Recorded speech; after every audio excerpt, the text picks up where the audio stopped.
Bismillahirrahmanirrahim. Assalamualaikum warahmatullahi wabarakatuh. Waalaikumsalam warahmatullahi wabarakatuh. Alhamdulillahirabbil alamin wa bihi nasta'inu ala umuri dunya waddin. Wassalatu wassalamu ala asrofil anbiya'i wal mursalin wa ala alihi wa sahbihi ajmain amma ba'du. Asyhadu an la ilaha illallah wa asyhadu anna Muhammadan abduhu wa rasuluh. Rabbi shrah li sadri wa yassir li amri wahlul 'uqdatam min lisani yafqahu qawli. Yang terhormat dan yang kami hormati Dr. Haji Khairul Ummah STMT, terima kasih Ustaz sudah berkenan untuk bisa hadir di Yom Sabtu pagi ngadem Ki Ati. Beliau ini adalah dosen teknik mesin dan dirgantara di ITB Bandung. Betul ya Ustaz? Alhamdulillah beliau pagi hari ini pas mudik ke Jogja kalau nggak salah. Alhamdulillah, jadi dekat. Yang selanjutnya yang kami hormati Bapak-bapak, Ibu-ibu, jamaah Yomnya Adem Ki Ati yang insya Allah pagi hari ini dirahmati Allah. Terima kasih kembali kami ucapkan atas kehadiran panjenengan di Yom Sabtu pagi Adem Ki Ati. Alhamdulillahirabbil alamin. Puji syukur kita panjatkan kehadirat Allah Subhanahu wa taala atas segala limpahan rahmat, taufik, hidayah dan maka pada pagi hari ini kita diberi kesehatan, kesempatan, keberkahan, diberikan umur yang panjang sehingga bisa bersilaturahmi, bertatap muka di dalam pengajian Yom Sabtu pagi, pengajian Adem Ki Ati. Sholawat serta salam tak lupa tercurah kepada junjungan kita Nabi Agung Muhammad Sallallahu Alaihi Wasallam beserta keluarga dan sahabatnya yang telah memberikan manfaat dan syafaatnya kepada kita umat manusia sampai di hari akhir nanti. Bapak Ibu yang kami hormati, marilah pengajian pada pagi hari ini kita buka bersama-sama dengan membaca basmalah. Bismillahirrahmanirrahim. Selanjutnya, monggo dibuka Al-Qur'annya, yaitu surat As-Sajdah atau As-Sajdah, yaitu surat ke-32. Nanti kita baca ayat 1 sampai ke 10. Kita biasakan setiap pengajian minimal kita baca 10 ayat. Maka kita tunggu sebentar. Surat ke-32 As-Sajdah ayatnya 1 sampai 10 pendek-pendek. Kalau sudah, monggo Jeng Wisnu bisa dimulai. Assalamualaikum warahmatullahi wabarakatuh. Waalaikumsalam. Waalaikumsalam. A'udzu billahi minasyaitonir rajim. Bismillahirrahmanirrahim. Alif lam mim.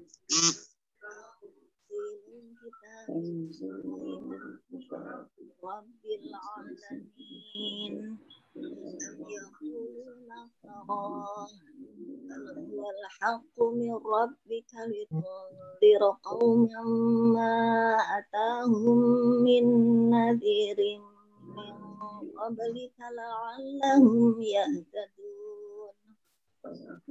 Allahul ladzi khalaqas samawati wal arda wa ma bainahuma fi sittati ayyamin tsumma istawa 'alal 'arsy ma lakum min dunihi min waliyyin wa la syafi' afala tatadhakkarun. Yudabbirul amra minas samaa'i ilal ardi thumma ya'ruju ilaihim fi yawmin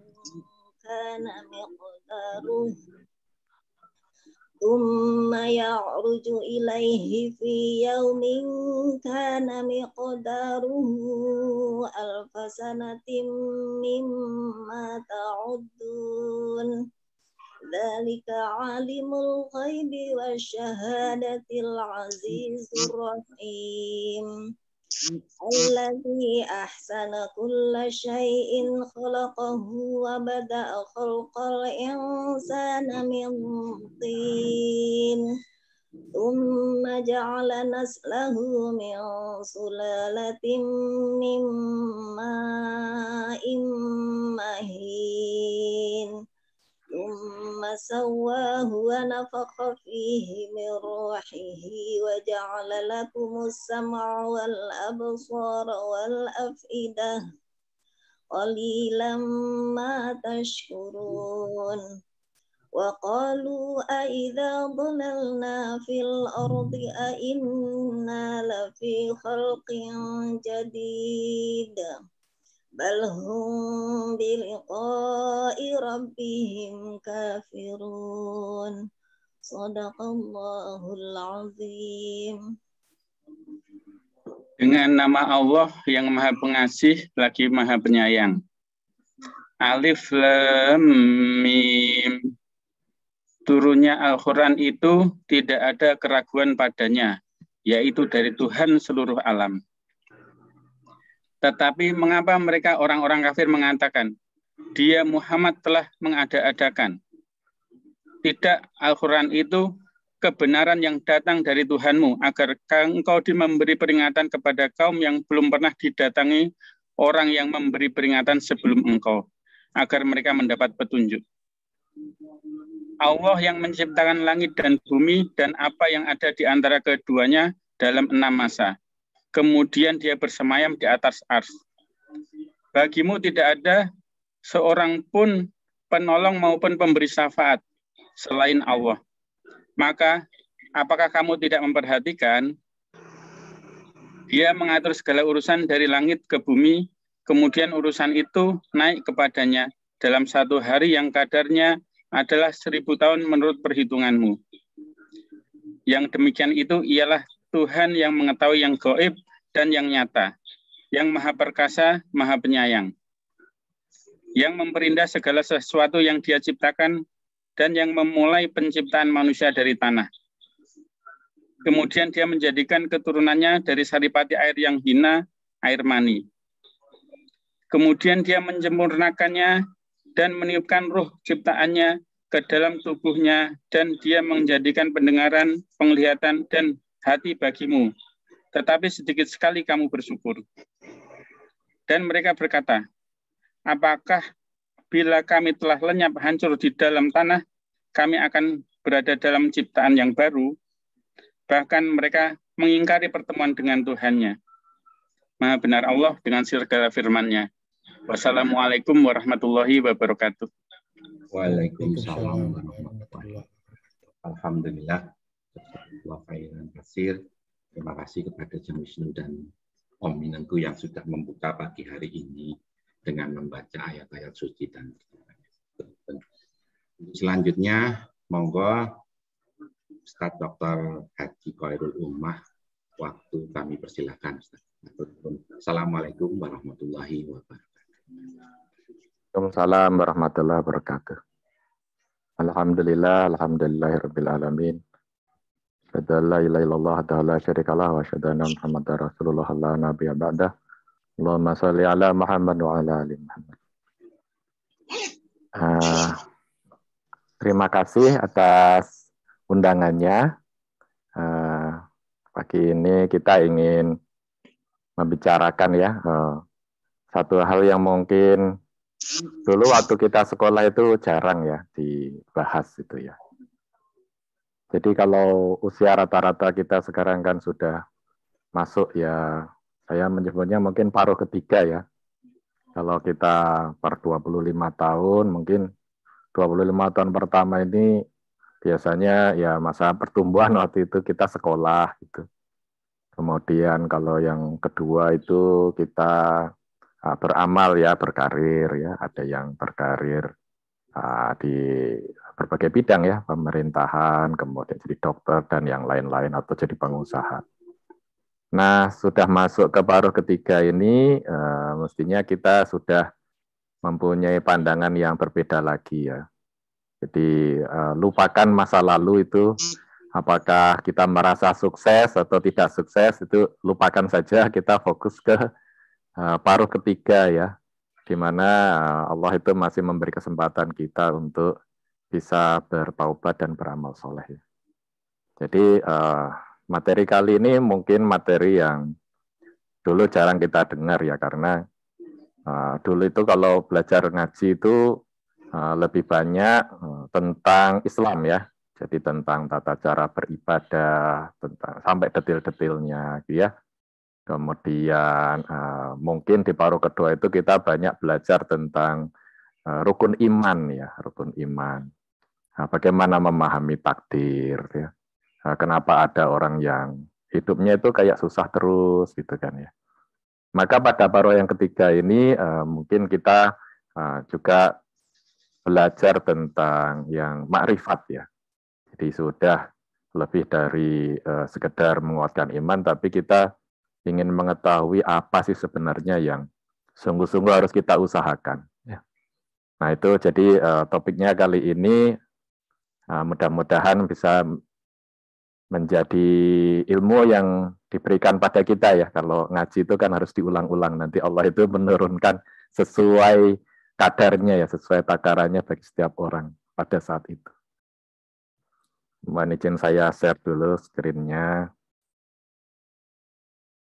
Ya, mudah-mudahan sudah kelihatan.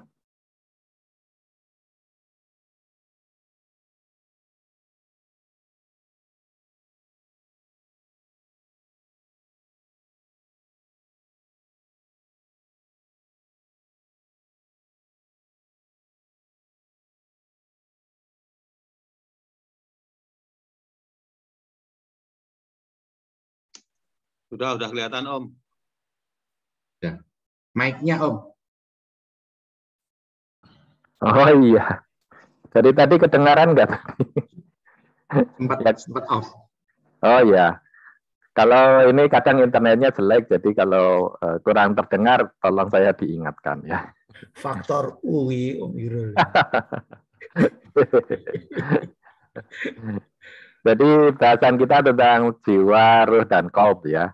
Ini mudah-mudahan nanti ketika kita bisa memahami arti setiap kata dengan lebih tepat itu, ilmunya itu lebih mudah kita pahami ya. Nah, saya akan mulai dari alam dan penciptaan ya. Kenapa seperti ini ya? Ya, tadi kita sudah tahu bahwa kita mungkin sudah paruh ke-3 ya, yang terakhir ya. Usia rata-rata ya di antara 50 sampai 100 tahun itu ya umumnya. Ya. Jadi kalau usianya sudah sampai 80 tahun itu sudah bonus lah istilahnya. Banyak mengatakan itu sudah bonus itu. Nah, kita mulai dari dia yang tidak punya ibu dan bapak itu ya. Nah, sebenarnya ini rekan-rekan sudah tahu juga. Ini adalah kisah tentang Nabi Adam alaihi salam. Jadi ada makhluk Allah itu yang tidak punya ibu bapak, yaitu Adam dan Hawa gitu ya. Jadi tidak punya ibu dan bapak. Kemudian ada yang tidak punya bapak, yaitu Nabi Isa alaihi salam gitu ya. Jadi ada teman saya yang tidak terlalu percaya dengan fenomena itu. Saya bilang, di alam semesta ini ada kok yang nggak punya bapak itu. Contohnya itu lebah ya. Lebah itu kalau sel telurnya itu tidak dibuahi, dia tetap jadi lebah dia. Jadi lebah jantan nanti. Ya, jadi nanti baru setelah itu ada siklus lebah jantan membuahi lebah telur yang betina itu bisa menghasilkan lebah betina yang jadi ratu gitu ya. Jadi ada di alam ini yang dia itu tidak punya bapak, ya bisa jadi makhluk gitu ya. Itu ya Allah aja itu. Ya menciptakan berbagai seperti itu. Nah, kita mulai dari kisah Nabi Adam alaihissalam ya. Jadi Allah itu berfirman, sesungguhnya aku hendak menjadikan seorang khalifah di muka bumi itu ya. Nah, terus itu kan malaikat ya. Nah, terus malaikat itu bertanya, mengapa engkau hendak menjadikan khalifah? Ini kan bukan karena malaikat itu ngeyel ya, tapi Quran itu ingin menyampaikan sesuatu. Dan kemudian Allah itu ada dialognya.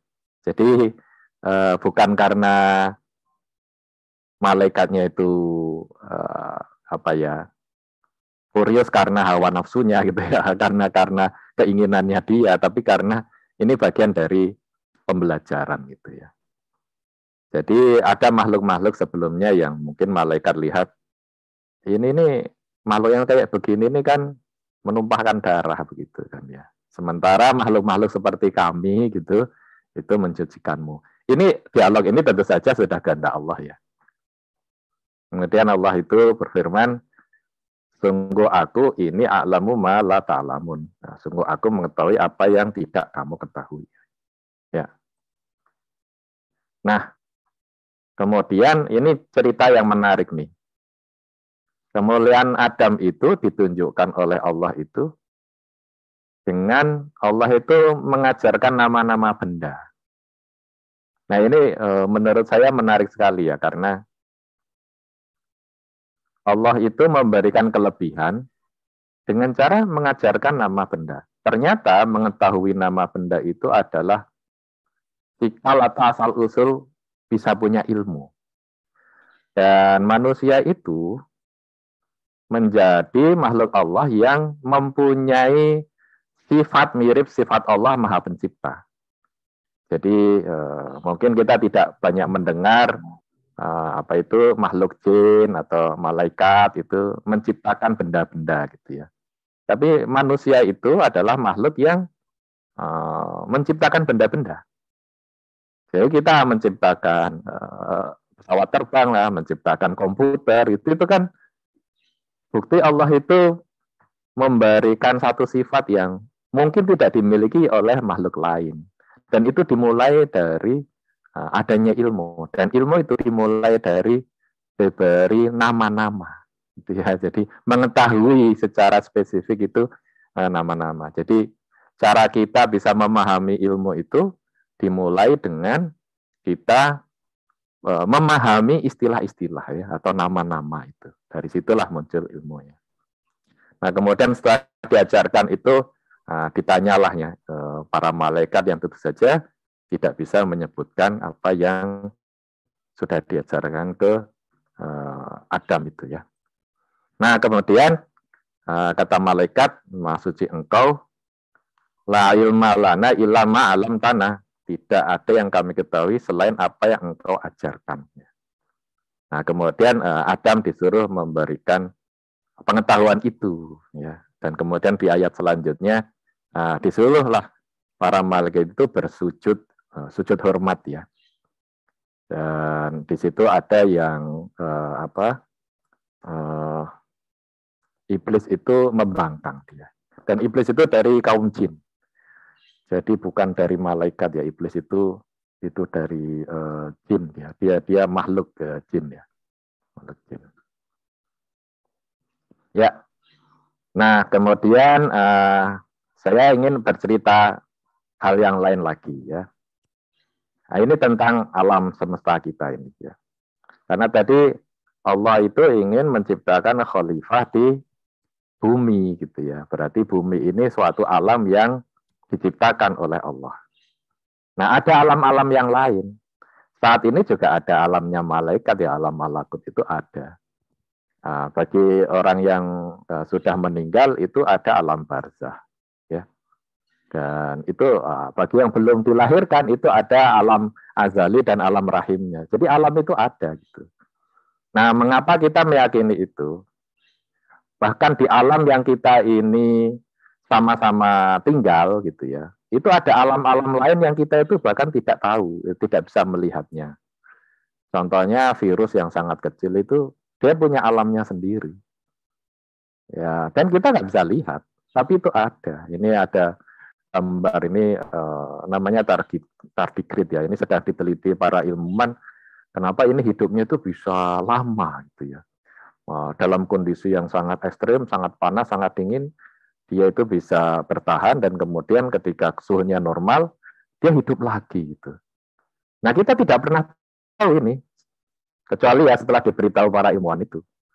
Dan ini ukurannya hanya 1 mili ya, 1 mili. Kalau kita zoom, Allah itu menciptakan itu ada cakarnya, ada mulutnya, ada kulitnya, gitu kan ya. Padahal kecil banget ya. Jadi detailnya ini ada gitu. Nah, virus ini juga detailnya ada ya, ada spike-nya dan segala macam. Gitu. Nah, di sisi lain ada alam yang sangat besar sampai kita itu, mata kita itu tidak mampu menangkap informasinya. Kalau tadi itu tidak mampu ditangkap karena saking kecilnya, kalau sekarang saking besarnya itu. Saking besarnya. Itu alam kosmos itu. Jadi bumi itu kira-kira, kalau ini galaksinya kita itu mirip dengan ini ya, galaksi Bima Sakti ini galaksi yang lain yang difoto gitu ya. Galaksi kita itu mirip seperti ini, dan kita itu hanya bumi itu ada di salah satu lengan galaksi ya, jauh dari pusatnya. Dan sangat kecil sampai ini kan ada miliaran bintang.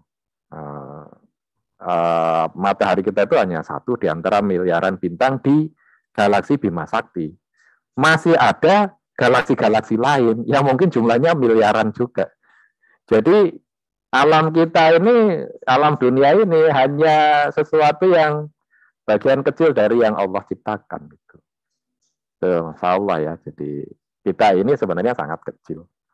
Nah, kenapa kita tertarik untuk membahas alam-alam ini? Ya, seperti disampaikan kita baca dalam Al-Fatihah itu. Alhamdulillahi Rabbil Alamin. Jadi, segala puji, lillah bagi Allah. Rabb Alamin. Alamin kan artinya alam-alam yang banyak gitu. Nah, kita bilangnya semesta alam. Jadi seakan-akan semesta alam itu cuma satu. Kesannya semesta itu satu, kosmos itu. Padahal maksudnya banyak alam-alam.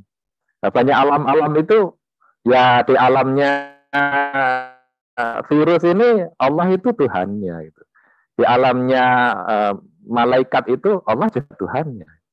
Di alamnya barzah itu Allah juga Tuhannya. Gitu. Barzah itu sendiri bagaimana ya? Nah, kalau kata guru saya itu, seorang ketika meninggal itu dunianya robek gitu ya, robek dan terlihatlah alam yang lain. Itu jadi saat-saat yang paling mengerikan bagi seorang manusia itu adalah ketika robek dunia itu, muncullah alam barzah itu sangat mengerikan gitu. Ya, kalau waktu kita dari alam rahim ke alam dunia kan kita nggak ingat dan kita nggak takut gitu ya. Tapi kalau dari alam dunia ke alam barzah itu saat-saat paling mengerikan, saat-saat paling berat itu. Sehingga kalau ada mayit itu harus banyak didoakan di awal-awal itu terutama ya. Didoakan karena itu saat yang paling berat. Nah, itu alam yang lain dan itu alamnya ada. Dan jangan dikira itu sudah alam akhirat, belum, itu masih alam barzah itu. Yang sekarang juga sudah eksis ya, tapi bukan yang disebut alam akhirat nanti, bukan. Itu pun berlapis-lapis. Karena di dalam kisah Isra Mi'raj itu Rasulullah itu naik dari langit ke langit gitu dan bertemu dengan para nabi-nabi yang terdahulu ya. Ada Nabi Isa, ada Nabi Musa, ada Nabi Ibrahim itu kan. Itu kan beliau ada di alam barzah. Bukan di surga ya. Kalau agama lain mungkin sudah menganggapnya orang meninggal itu langsung ke surga. Kita belum. Itu masih alam perantara itu. Nah, alam perantara sendiri itu berlapis-lapis. Berlapis-lapis. Dan sangat luas ya, bukan sekedar yang lahat itu. Luas dan tidaknya ya Allah yang menghendaki. Ada yang diluaskan kuburnya, maka kita doakan diluaskan. Ada yang disempitkan ya. Nah, itu tentang alam itu menunjukkan bahwa banyak sekali yang kita tidak ketahui. Nah, kenapa kita percaya ada alam virus? Ya karena kita percaya pada ahlinya ya, yang mempunyai alat untuk melihat virus itu. Nah, namanya mikroskop lah ya. Mungkin pakai mikroskop elektron, bukan mikroskop biasa. Yang nggak punya alat, yang nggak bisa lihat.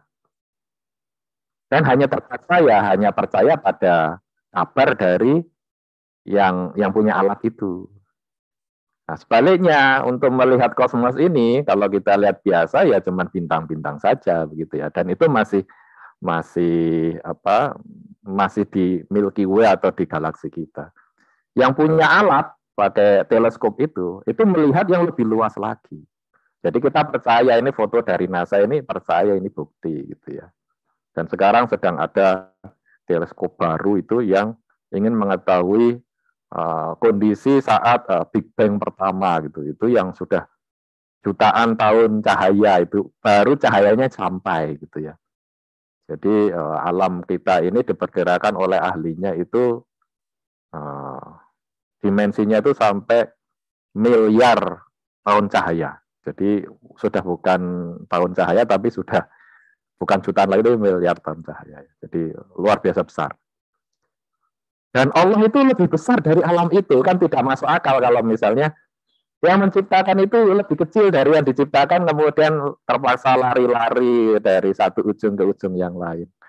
Jadi bayangkan Allah itu di luar semesta kita ini, wallahu alam ada sesuatu yang disebut ars itu. Dan Allah itu lebih besar dari alam semesta ini. Makanya Allah itu maha besar itu memang besar. Nah, kadang-kadang keyakinan yang lain itu karena ingin dekat dengan Tuhannya, mereka mempersonifikasi Tuhannya itu menjadi seperti manusia. Ya. Ada yang pakai dewa-dewa atau ada yang apa. Itu sebenarnya mengecilkan zat Allah. Karena dimensi Allah itu tidak mampu kita bayangkan gitu ya. Lebih besar dari alam semesta itu sendiri. Ya, jadi zat Allah itu kita tidak tahu ya. Dan salah satu kenikmatan terbesar itu bagi seorang mukmin ya, itu bukan sekedar masuk surga ya, tapi diberi izin bertemu wajah Allah itu, bertemu zat Allah itu. Itu kenikmatan makhluk yang tertinggi. Bukan surga ya, kalau nikmat makhluk tertinggi itu bertemu zat Allah itu.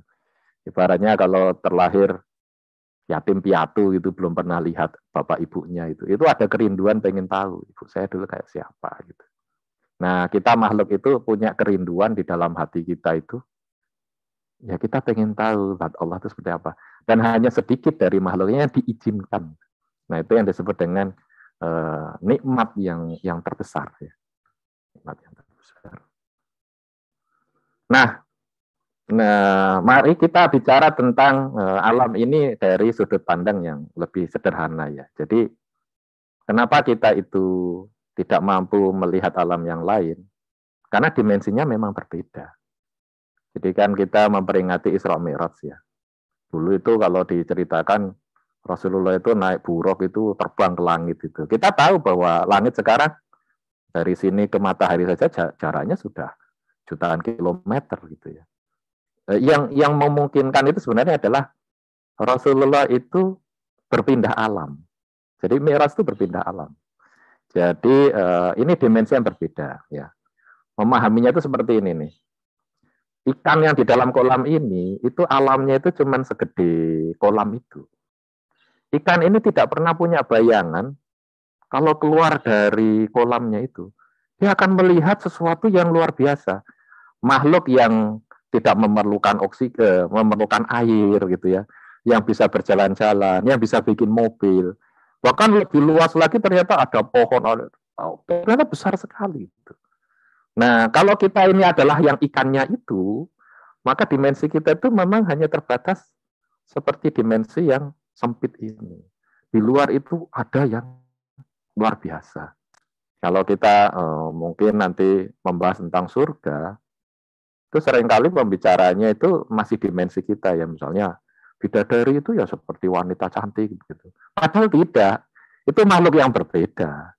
Sudah dijelaskan, mungkin itu belum pernah melihat. Dan itu seperti apa? Wallahu alam, itu dimensi yang berbeda itu. Ya. Nah, yang sebenarnya ingin ditunjukkan di dalam kabar itu adalah Allah itu sudah menyiapkan sesuatu yang belum pernah kamu lihat, belum pernah kamu pikirkan itu ya. Yang keindahannya itu ya ibaratnya kalau si ikan ini bisa keluar dari kolamnya itu melihat sesuatu yang luar biasa, yang tidak pernah terpikirkan ya.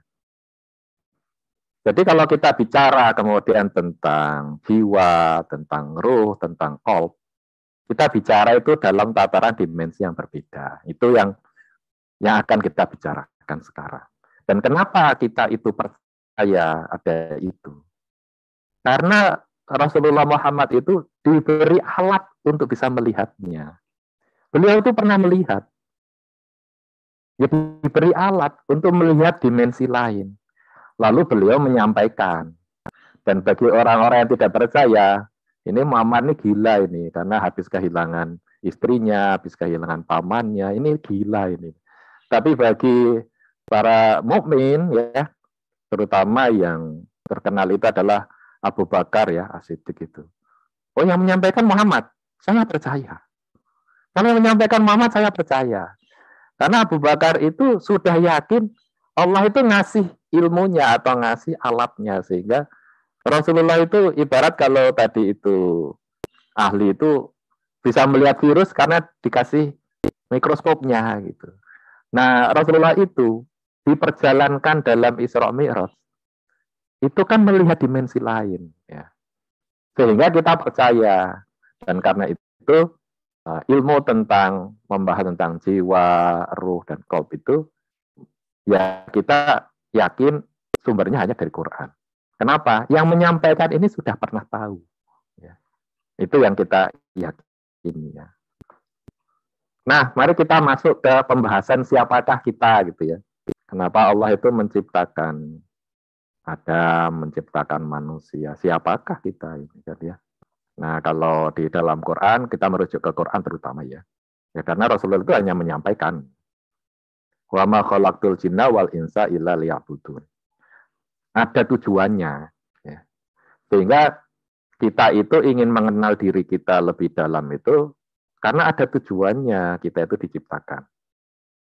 Kita yang usianya ya mudah-mudahan diberikan sampai 80 atau lebih gitu ya. Diberi kesempatan beramal panjang gitu. Itu kan kalau dibandingkan dengan dunianya ini sendiri, itu seperti tidak berbekas ya. Jadi dunia ini saja kalau menurut ilmuwan, bumi saja itu sudah berapa miliar tahun begitu ya.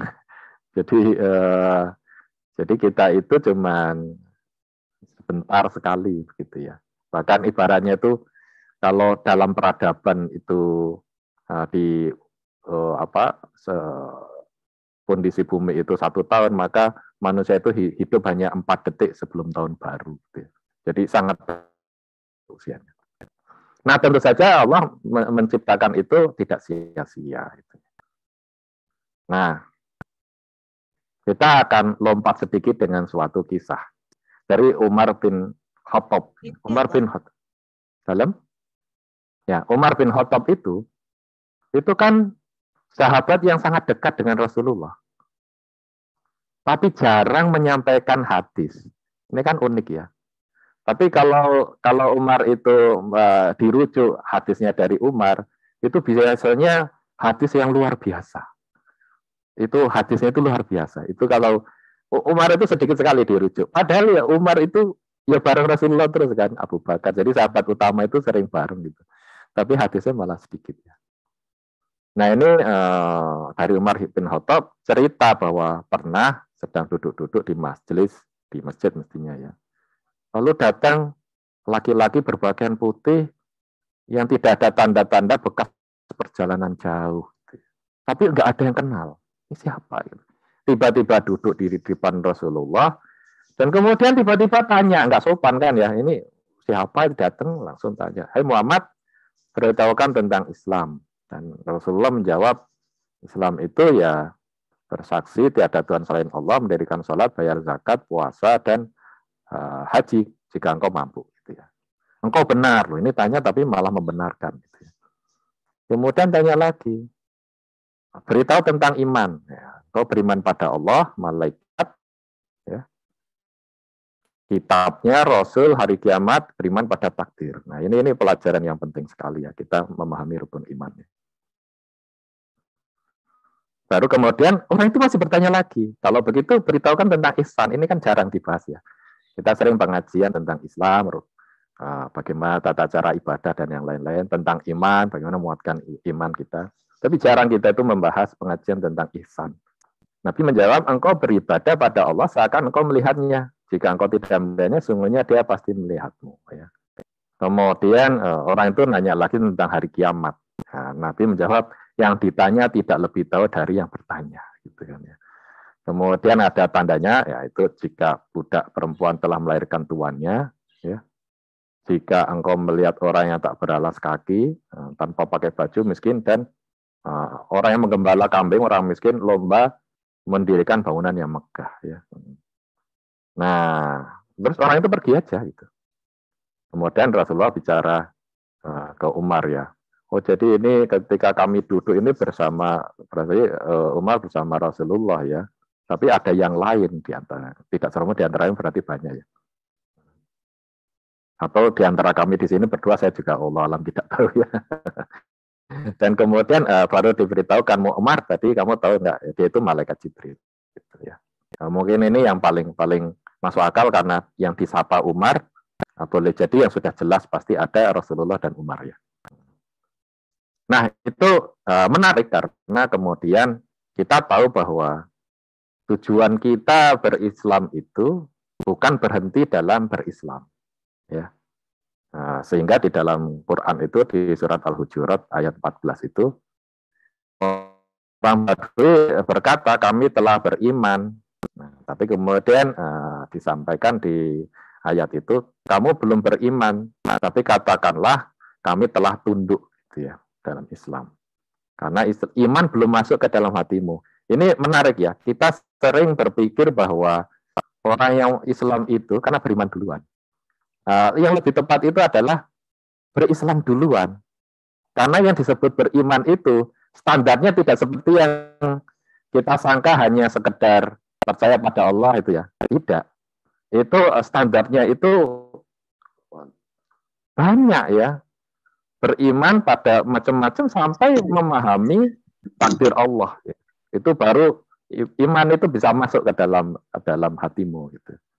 Nah, dari hadis tadi itu ada 3 yang harus kita pelajari, ya, selama hidup ini. Islam, iman, dan ihsan.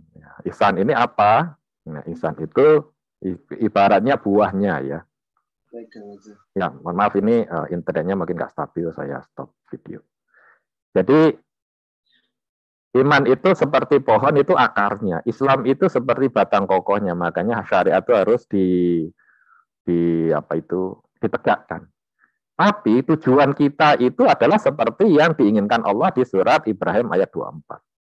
Tidak kamu perhatikan bagaimana telah membuat perumahan kalimat yang baik seperti pohon yang baik, akarnya kuat dan cabangnya menjulang langit. Dan kemudian pohon itu menghasilkan buah pada setiap waktu dengan seizin Allah. Ini sebenarnya adalah suatu amal soleh ini, ya. Jadi kalau seseorang itu ngaji, makin mendalam cara dia menjalankan syariat, kemudian makin kuat dia imannya, tapi tidak berbuah menjadi amal soleh, itu tidak sempurna. Seperti pohon yang gagal keluar buahnya. Sehingga sering kita, mungkin ya ada, kadang kita bisa lihat. Ada orang yang sudah haji, tapi perilakunya nggak seperti orang yang sudah haji. Gitu. Seperti perilaku orang yang belum pernah memahami bahwa dia akan mati. Haji itu kan hikmahnya itu siap mati itu sebenarnya. Ada orang yang sholat tapi lalai, jadi nggak ada bekas-bekas sholatnya itu tanha anil fahsyai wal mungkar gitu. Ada orang yang bersedekah nggak ada bekas-bekasnya itu. Ya kenapa? Ya karena gagal mencapai yang ihsannya ini.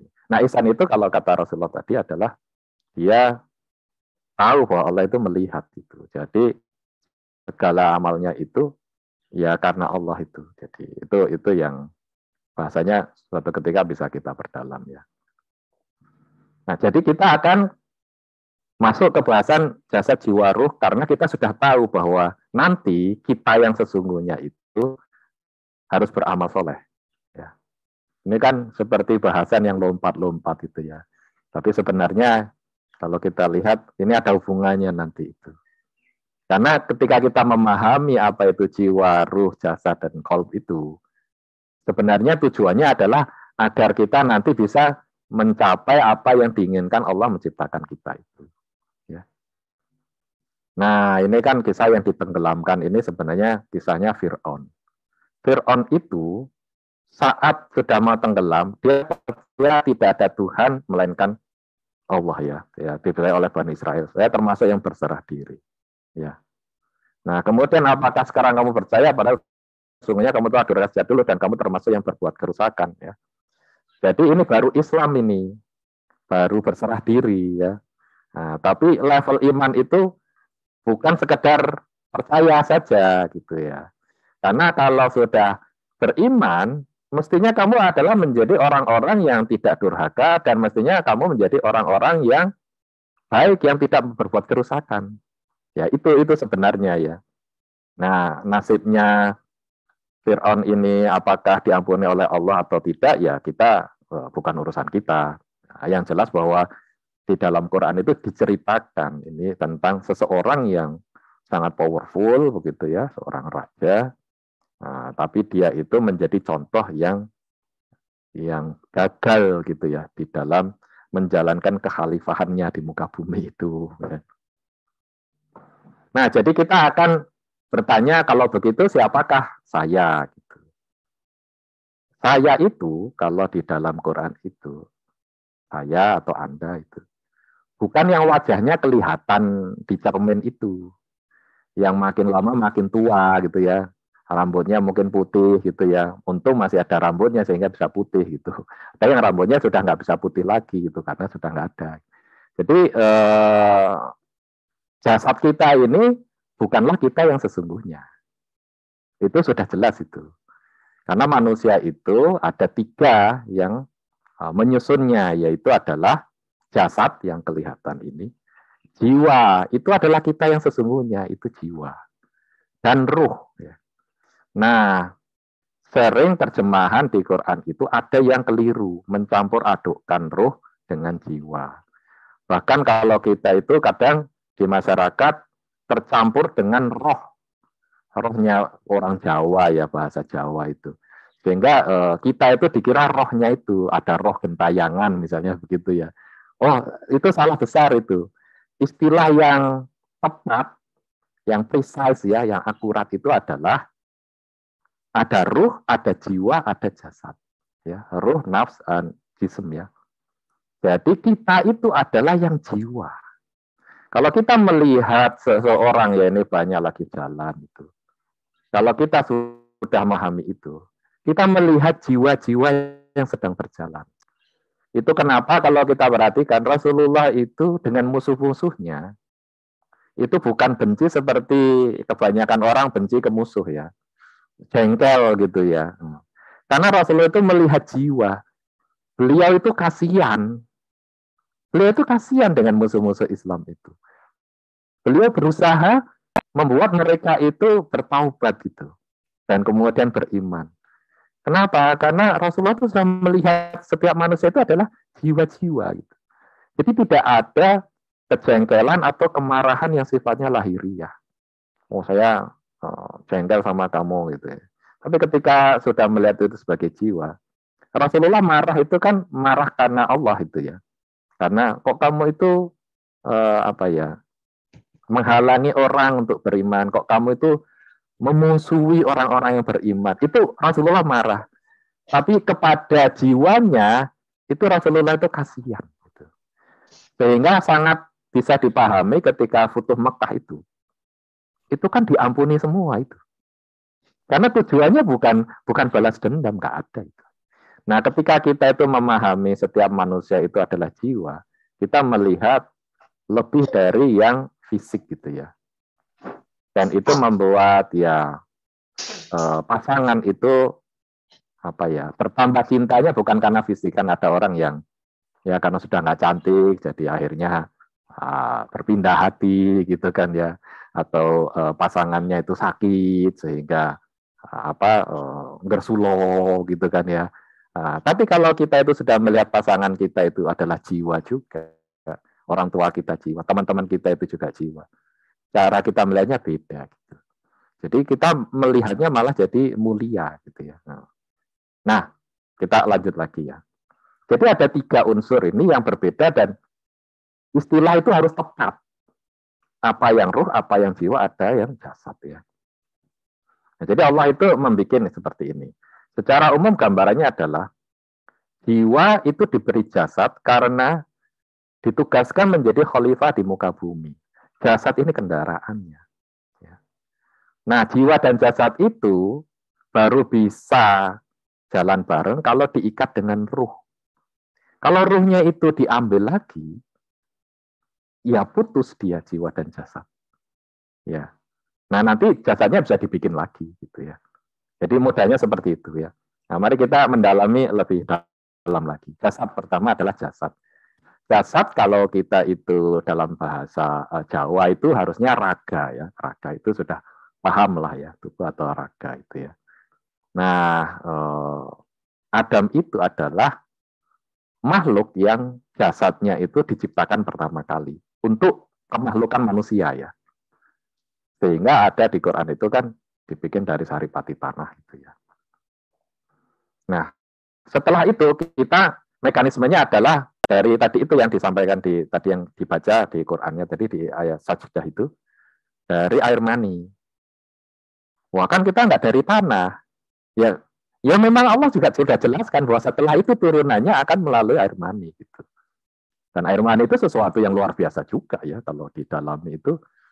Kalau seorang ilmuwan yang betul-betul kolbnya itu hidup, itu menangis melihat loh betapa luar biasanya Allah itu menciptakan manusia gitu. Yang dari kromosom itu kemudian tiba-tiba ada yang jadi jantung dan jantungnya berhenti segitu, tangannya juga berhenti jadi normal, tidak berkelebihan. Kalau berlebihan kan malah jadi kanker gitu ya.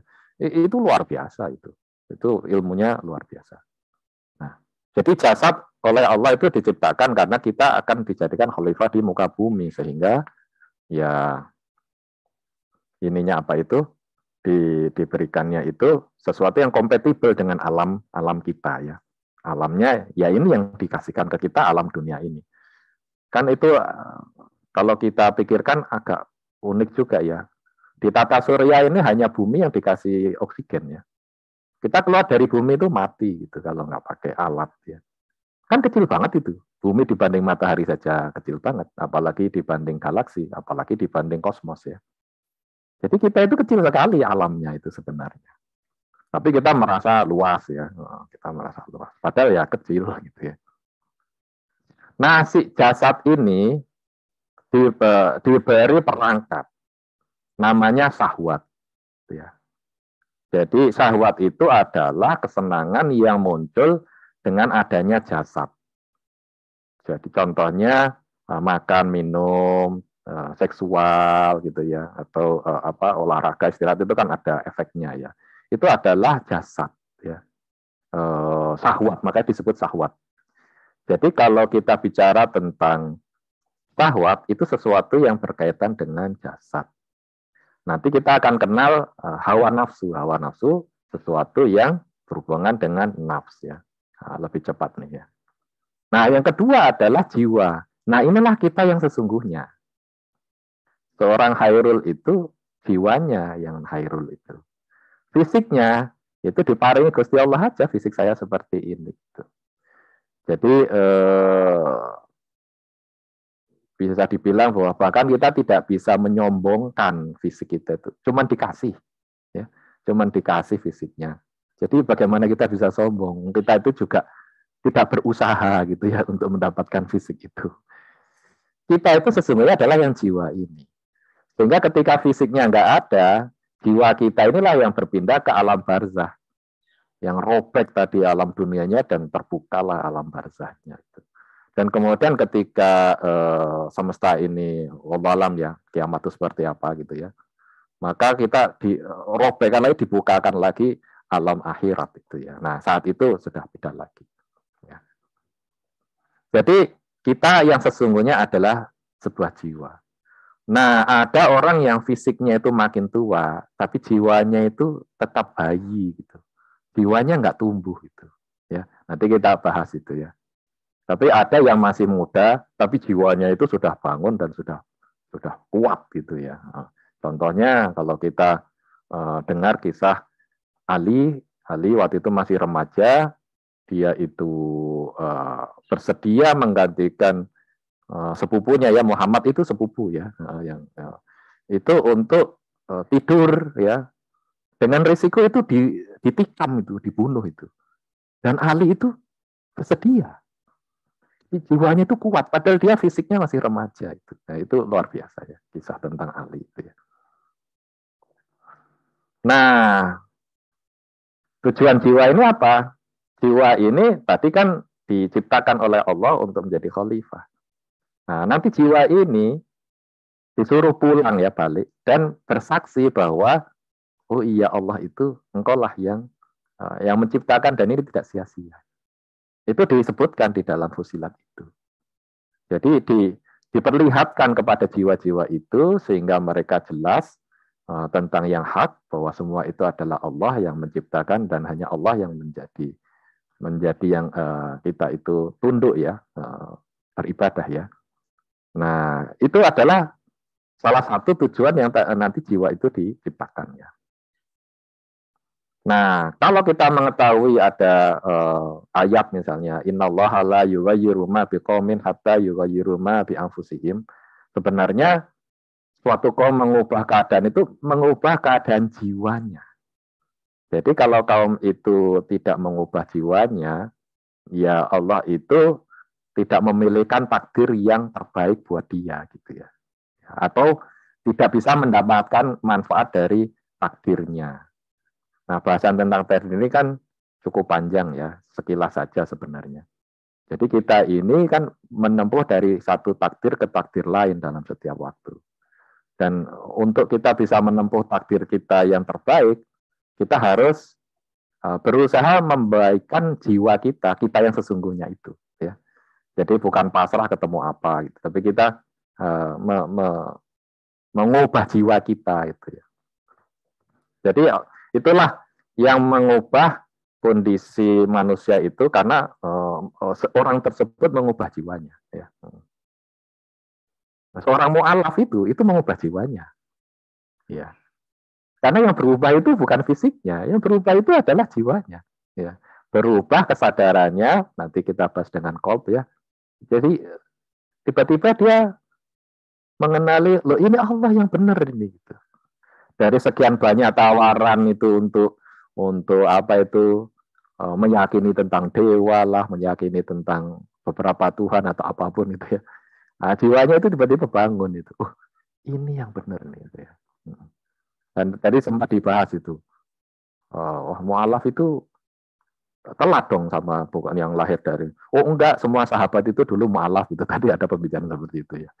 Seorang mu'alaf itu bisa jadi lebih hebat daripada yang sejak kecil sudah belajar Islam ya. Nah, pertanyaan adalah kita mengubah jiwa itu supaya apa? Maka ada di dalam Quran itu dibagi 3 ya. Bahwa jiwa nanti itu ada yang ketika meninggal atau kembali itu masih tingkatannya rendah. Karena dia amarah bisu gitu. Jadi cenderung pada keburukan. Ya, itu ada yang seperti itu. Ini adalah jiwa yang didominasi dengan syahwat dan nafsu. Ya.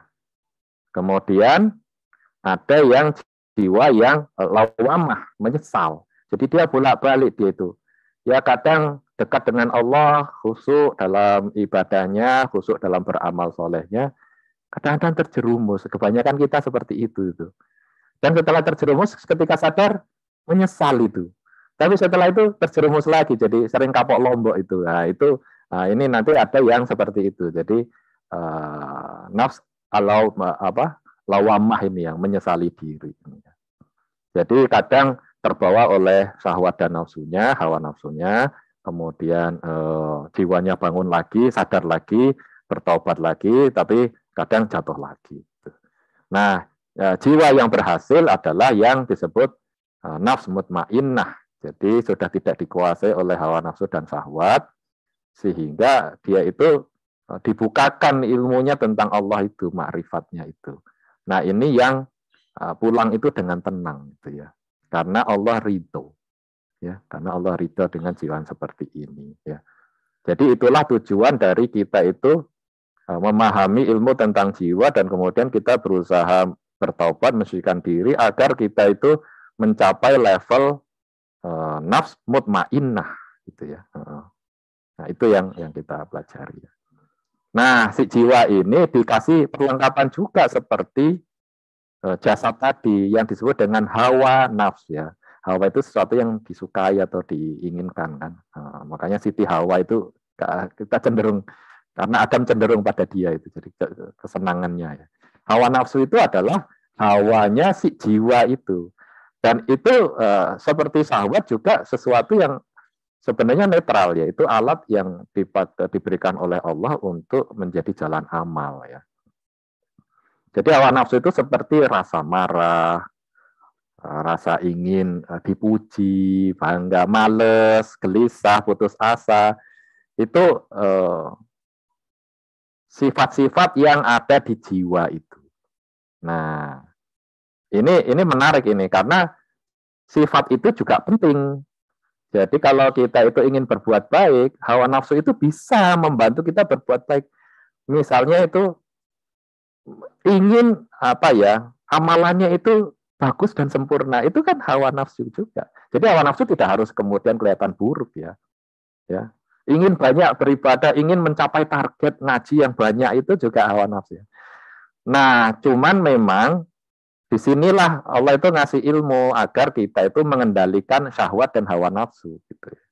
Jadi ibaratnya ya modalnya begini nih. Ngaji bareng-bareng, yang ngasih pengajian kan ingin materinya juga kelihatan mudah dan bagus begitu. Itu hawa nafsu itu. Tapi di sisi lain harus sadar bahwa tidak boleh berharap itu menjadi suatu pujian. Jadi kayak misalnya ustadz yang terkenal gitu ya. Kalau dia itu mengerti seseorang yang terkenal gitu ya, itu boleh. Tapi harus tahu bahwa keterkenalannya itu dipakai untuk memudahkan dia beramal ibadah. Karena dia itu terkenal, dia mudah menjalin kerjasama, bisa mengendorse. Di titik yang sama, dia harus belajar agar dia tidak ingin terkenal. Ini agak sulit ini. Karena itu menimbulkan ujub dan itu sudah dekat-dekat dengan apa yang hanya menjadi hak Allah itu. Jadi menjaga supaya hawa nafsunya itu, ya saya tahu ini ada jalan yang diberikan oleh Allah pada saya untuk beramal. Di titik lain saya harus menjaga diri supaya tidak jatuh pada ujub dan kesombongan. Hal yang sama ya, orang yang diberi kekayaan, yang naik jabatan, yang diberi ilmu, itu dia ada di batas-batas antara itu adalah kemampuan untuk beramal soleh lebih banyak, sekaligus hampir tergelincir pada sesuatu yang buruk gitu ya, yang hawa nafsunya itu tidak terkendali, nanti tiba-tiba jadi ujub gitu ya. Jadi ya jangan kaget kalau misalnya ini ustadz tapi kok tiba-tiba ada terbuka aibnya gitu ya, itu ada seperti itu. Karena setiap kita itu mau yang ustadz atau mau yang dokter atau mau pengusaha biasa, Allah itu ngasih ujiannya itu. Nah, ujiannya itu ada hawa nafsu dan syahwat ya. Mudah-mudahan materinya cukup banyak, tapi mudah-mudahan bisa diambil ininya ya, bahwa kalau disebut hawa nafsu, nah, itu biasanya keburukan-keburukan hawa nafsu itu sesuatu yang immaterial ya, seperti sombong, kemudian ujub atau putus asa, itu namanya keburukan dari hawa nafsu. Kalau syahwat itu adalah yang terkait dengan jasad ya, seperti dorongan seksual, kemudian kenikmatan makan, akhirnya berlebihan makannya gitu kan ya, atau ya ingin mencecap kenikmatan raga yang banyak, itu syahwat itu namanya. Nah, kadang-kadang ada masyarakat menggunakan syahwat dan hawa nafsu itu tidak jelas yang dimaksud yang mana gitu ya, karena dikira itu sama, padahal itu beda ya. Syahwat itu dekat dengan jasadnya, hawa nafsu itu dekat dengan si jiwa. Nah, dua-duanya harus dikendalikan. Nah, kita masuk ke bahasan yang ketiga tentang ruh. Tentang ruh ya. Ruh itu sendiri bukanlah manusia, bukan manusia. Seperti jasad bukanlah kita yang sesungguhnya. Ruh itu adalah zat Allah yang menghidupkan. Sehingga kalau di Quran itu adalah kutiupkan ruhku gitu, diberikan ruh itu. Nah, ruh ini daya hidup, ibaratnya kalau handphone ini ya baterainya begitu ya. Nah, jiwa itu apa? Ya softwarenya, kalau software utamanya ya. Amal itu ya hasil karya dari si software itu. Nah, jasad itu ya hardware ponselnya gitu kan ya. Terus amal itu disimpan di mana? Di cloud gitu ya. Jadi kalau orang yang ngerti analogi itu jadi paham, oh iya juga ya, amal-amal itu tidak ikut hancur dengan jasad. Itu tersimpan gitu. Dan amal itulah yang kemudian menjadi bekal si jiwa gitu ya. Jadi sudah kita tahu ada jasad, jiwa dan ruh. Nah, ruh itu sendiri, nah kalau tadi itu di Sajdah itu ayat 7 itu, nah di sini kan alladzi asana kulla syai'in khalaqahu wa bada'a khalqal insani min tin. Nah, di sini dan dia menciptakan manusia dari saripati tanah begitu kan ya. Ini manusia pertama Adam itu ya. Nah, kemudian keturunannya dari air yang hina. Nah, kita penciptaannya melalui mekanisme yang berbeda. Dan kemudian nah di sini ya. Dan dia meniupkan ke dalamnya wa nafakha fihi miruhihi, jadi dari ruhnya.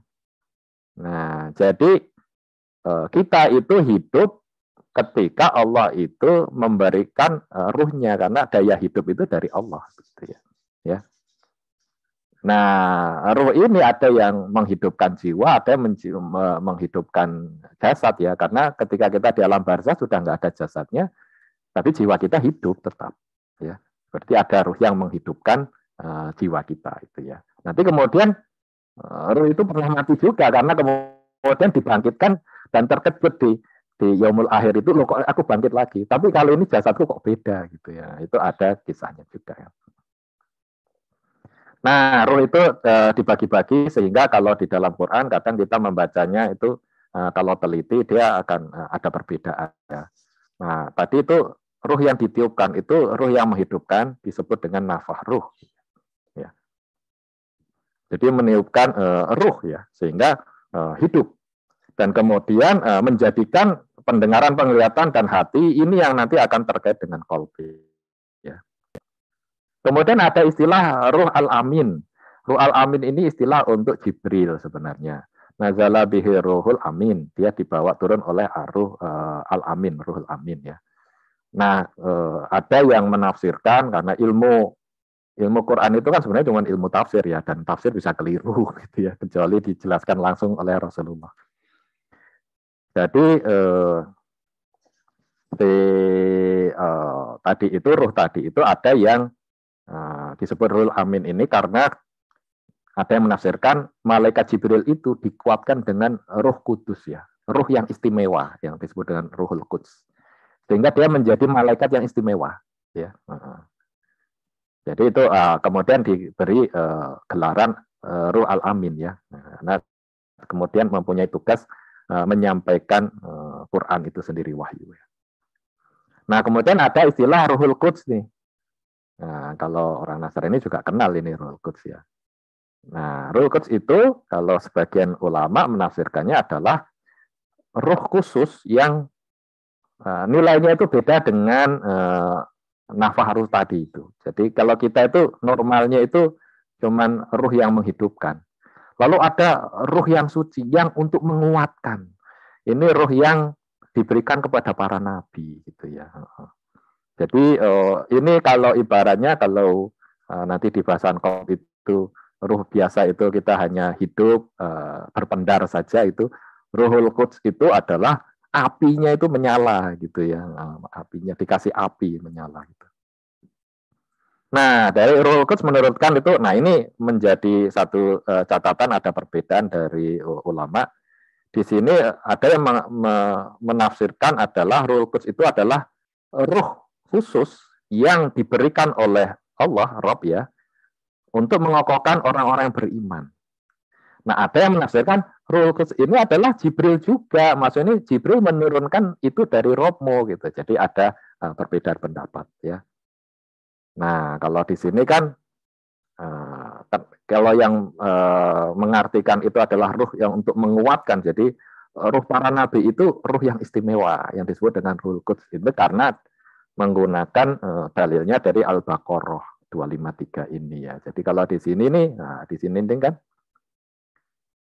wa yabnahu bi Ruhil Qudus, dan kami perkuat dia dengan Ruhul Quds ya. Nah, kalau sebagian ulama menerjemahkannya Allah menghidupkan, menyalakan qalbnya itu dengan ruh yang istimewa yang disebut dengan Ruh Quds ini ya. Kemudian ada yang menerjemahkan enggak, itu dikirim ditemani oleh Jibril. Nah, mana yang benar wallahu alam ya. Dan kita itu mempelajari ya. Saya pribadi cenderung yang tadi bahwa ada ruh yang Quds ya, yang memang diberikan ya. Jadi ini catatannya sebagian ulama bermakna Ruhul Quds itu bentuk ruh yang khusus. Jumhur ulama kebanyakan adalah menafsirkan sebagai malaikat Jibril ya. Setara dengan tadi istilah Ruhul Amin gitu ya. Nah, apapun itu, tapi kita jadi tahu ada jasad, jiwa dan ruh ya. Ya. Jadi di dalam surat Al-Isra itu diceritakan sahabat itu bertanya pada Rasulullah, was'alunaka 'anir ruh gitu. Qul ruhu min amri rabbi wa ma utitu minal ilmi illa qalila. Jadi kalau kamu tanya ruh yang menghidupkan itu urusan Tuhan itu, ruh itu kita tidak diberi pengetahuan yang sedikit. Walaupun kita tidak tahu sedikit itu seberapa banyak gitu ya. Sedikitnya yang ilmu Allah itu bisa banyak bagi kita ya. Jadi kalaupun kita terus mendalam ya ada satu batas kita tidak punya informasi, karena Rasulullah juga tidak menjelaskan lebih dalam tentang ruh ini ya. Tapi kita tahu bahwa ruh bukan kita ya. Ruh itu sesuatu setara dengan jasad, sedangkan kita adalah yang jiwa ya, yang jiwa. Nah, kita masuk ke bahasan yang terakhir yang menggabungkan semuanya yang disebut dengan qalb ya. Kalau kata Al-Ghazali itu, kebanyakan manusia itu jiwanya tertidur. Sehingga ada ungkapan dari Ali bin Abi Thalib radhiyallahu anhu itu, Ali RA itu, kebanyakan manusia itu tidur dan baru terbangun saat mati. Jadi terbalik ya, kita ini kebanyakan jiwanya, kita yang sejati ini sedang tertidur, dan ketika kita mati baru kita itu bangun gitu. Kebanyakan orang seperti itu kalau kata Ali ya. Dan memang boleh jadi kita kalau kita rasakan jangan-jangan jiwa kita ini memang tidur. Ciri-cirinya apa? Ya kita terjebak pada rutinitas kehidupan sehari-hari. Istilahnya itu mencari penghasilan ya, nafkah, menikmati ya, liburan, makan enak gitu. Itu kan syahwat itu. Atau berkarir sehingga wah jadi pejabat, atau senang mendapatkan keuntungan yang banyak gitu. Bahkan kadang terjerumus ada ujub ketika terlalu banyak bersedekah, kan bisa saja kita tidak. Itu karena jiwanya tidur itu. Jadi ibaratnya kalau kata Al-Ghazali itu diumpamakan jasad itu seperti kuda ini. Jiwa itu seperti penunggangnya, ini seakan-akan pemburu kalau istilah dia. Dan Allah memberi perangkat itu, hawa nafsu dan syahwat tadi itu seperti anjing. Nah, seharusnya dia itu ini itu menggunakan kuda dan anjingnya itu untuk berburu apa yang diinginkan oleh Allah, yaitu kecintaan pada Allah dan melaksanakan tugasnya. Jadi ya berburu sesuatu gitu ya. Tapi kalau kata Al-Ghazali itu, kebanyakan jiwa kita itu tidur. Jadi penunggangnya itu tidur. Nah, si kuda ini, si jasad ini bingung dia. Sehingga dia mengikuti si anjing ini. Nah, si anjing juga nggak tahu ya, dia jalan-jalan suka-suka aja gitu. Jadi si kuda itu ngikutin anjing gitu. Mengikuti hawa nafsu dan syahwatnya saja. Kenapa? Karena jiwanya tidur. Dan kebanyakan orang kalau diperhatikan dalam 2 masa kehidupannya ya sudah 50 tahun itu mengejar mencecap kenikmatan duniawi tanpa memahami sebenarnya si jiwanya ini mau kemana gitu. Tanpa sadar bahwa jiwa ini seharusnya menjadi jiwa yang mutmainah tadi. Yang seperti apa jiwa mutmainah itu? Jadi kebanyakan itu dia tidur, kudanya mengikuti si anjing. Nah anjingnya ya jalan kesuka-sukanya aja gitu ya. Jadi muter-muter nggak jelas gitu. Itu seakan-akan mengikuti syahwat dan hawa nafsu. Ya. Jadi hidupnya itu dikendalikan oleh syahwat dan hawa nafsu. Bangun pagi itu, hari ini saya gimana supaya naik karir lagi, atau dapat cuan lebih banyak gitu ya, atau dapat keuntungan lebih banyak. Itu yang dipikirkan itu. Ya si syahwat dan hawa nafsunya itu yang membimbing itu. Gimana saya supaya YouTube-nya lebih terkenal gitu kan ya. Ya itu syahwat dan hawa nafsu itu. Itu si anjing itu. Nah si kudanya ini ikut gitu kan ya. Karena si jiwa yang sesungguhnya, kita yang sesungguhnya tidur gitu ya, belum bangun. Jadi kita ngaji kali ini itu sebenarnya mengingatkan diri kita lagi untuk kita yang sejati ini harus bangun.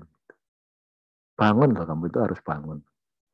Kalau kamu nggak sadar, ya kamu baru bangunnya nanti kalau pas mati, dan itu kecelakaan yang besar. Baru bangunnya ketika dunia ini udah robek, dibukakan alam barzah, itu baru bangun, wah itu kecelakaan yang besar.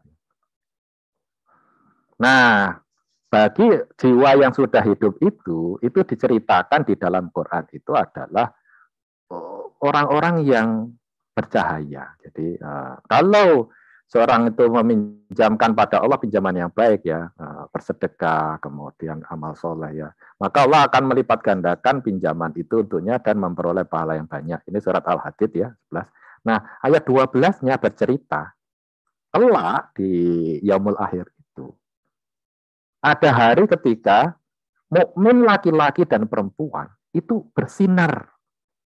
Di dadanya itu bersinar. Di depannya, bahkan kata-katanya adalah di depannya. Dan di sebelah kanan mereka, ini yang disebutkan, ada ulama menafsirkannya, ini sinar dari qalbnya, dan sebelah kanan ini adalah dari ilmu yang dia miliki. Gitu. Nah, pada hari ini ada berita gembira untukmu, yaitu surga yang mengalir sungai di bawahnya. Gitu ya. Nah, kamu kekal di dalamnya. Ini sungai ini kalau kita bahas, ini bukan seperti sungai yang kita bayangkan ya, ini hanya ilustrasi ya, sesuatu yang disukai oleh hawa nafsu ya, oleh syahwat maupun hawa nafsu ya. Nah, pada ayat ke-13-nya ini yang mengerikan ini. Pada hari itu orang-orang munafik ya, dan orang kafir tentu saja, karena munafik itu sudah lebih parah dari kafir. Itu sempat ingin mendapatkan saya. Jadi mereka gelap. Kebanyakan orang itu gelap. Dan kemudian dia melihat ada jiwa-jiwa yang bercahaya. Sehingga mereka tuh ingin bersama jiwa-jiwa yang bercahaya itu. Tapi apa daya pada saat itu, Allah itu tiba-tiba memberi sekat antara mereka yang punya cahaya dengan yang tidak bercahaya itu. Ya. Jadi tiba-tiba itu dibatasi gitu. Nah bayangkan kalau kita adalah jiwa yang gelap itu, bayangkan tiba-tiba kita itu gelap dunianya, nggak mau kemana itu nggak tahu gitu ya. Hanya bisa melihat ada jiwa-jiwa yang punya cahaya itu. Nah, itu kan sangat mengerikan itu. Nah jadi di sisi yang tadi jiwa-jiwa bercahaya itu Allah memberikan rahmat, di sisi yang gelap itu ya itulah Anda sudah jelas itu mendapatkan siksanya gitu kan ya. Nah mari kita masuk ke qalb itu. Apa hubungannya dengan qalb itu, dengan jiwa, dan bagaimana dengan cahaya tadi. Nah, Allah itu menurunkan ilmunya, itu sebenarnya melalui qalb. Ya.